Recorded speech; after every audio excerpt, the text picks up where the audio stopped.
Meeting में झड़प के बाद कल्याण बनर्जी पर एक्शन, जेपीसी से सस्पेंड हुए टीएमसी सांसद।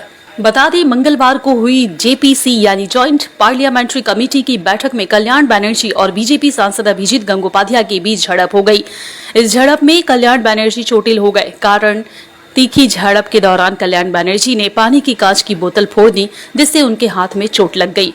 उनके हाथ में 4 टाके लगे हैं। बता दें कि वक्फ बिल को लेकर मंगलवार को संयुक्त संसदीय समिति जेपीसी की बैठक में हुई झड़प के बाद तृणमूल कांग्रेस सांसद कल्याण बनर्जी पर एक्शन हुआ है। जेपीसी चेयरमैन जगदम्बिका पाल ने टीएमसी सांसद को अगली बैठक के लिए सस्पेंड कर दिया है। यानी जो भी अगली जेपीसी की बैठक होगी उसमें कल्याण बनर्जी शामिल नहीं हो पाएंगे। दरअसल मंगलवार को हुई जेपीसी की बैठक में कल्याण बनर्जी और बीजेपी सांसद अभिजीत गंगोपाध्याय के बीच झड़प हो गई।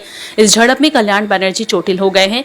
इसके कारण तीखी झड़प के दौरान कल्याण बनर्जी ने पानी की कांच की बोतल फोड़ दी, जिससे उनके हाथ में चोट लग गई है और उन्हें 4 टाके लगाने पड़े। झड़प के बाद जेपीसी चेयरमैन जगदम्बिका पाल के नेतृत्व में रूल 374 के तहत वोटिंग हुई, जिसमें कल्याण बनर्जी को सस्पेंड करने को लेकर पक्ष में 9 में से विपक्ष में 7 वोट पड़े। सत्ता पक्ष के सदस्य बनर्जी को जेपीसी से ही सस्पेंड करने के पक्ष में थे, लेकिन बातचीत के बाद एक दिन के लिए सस्पेंड करने का फैसला किया गया। सूत्रों का कहना है कि इस बैठक में कई रिटायर्ड जज, वरिष्ठ अधिवक्ता और बुद्धिजीवी मौजूद थे। इस बीच अचानक से कल्याण बनर्जी उठकर बोलने लगे। वह इससे पहले भी बैठक में कई बार बोल चुके थे, लेकिन इस बार जब वह बीच में बोलने लगे तो अभिजीत गंगोपाध्याय ने आपत्ति जताई। सूत्रों के मुताबिक जब अभिजीत गंगोपाध्याय ने आपत्ति जताई तो कल्याण बनर्जी ने उनके खिलाफ आपत्तिजनक शब्दों का इस्तेमाल किया।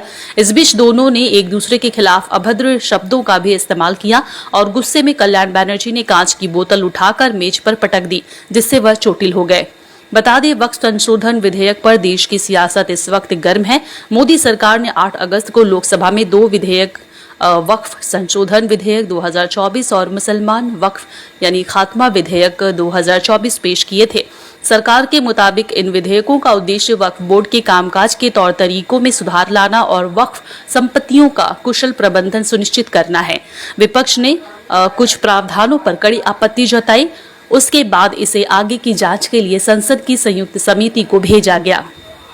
ब्यूरो रिपोर्ट, हालात बंगाल, न्यूज़ टैग इंडिया।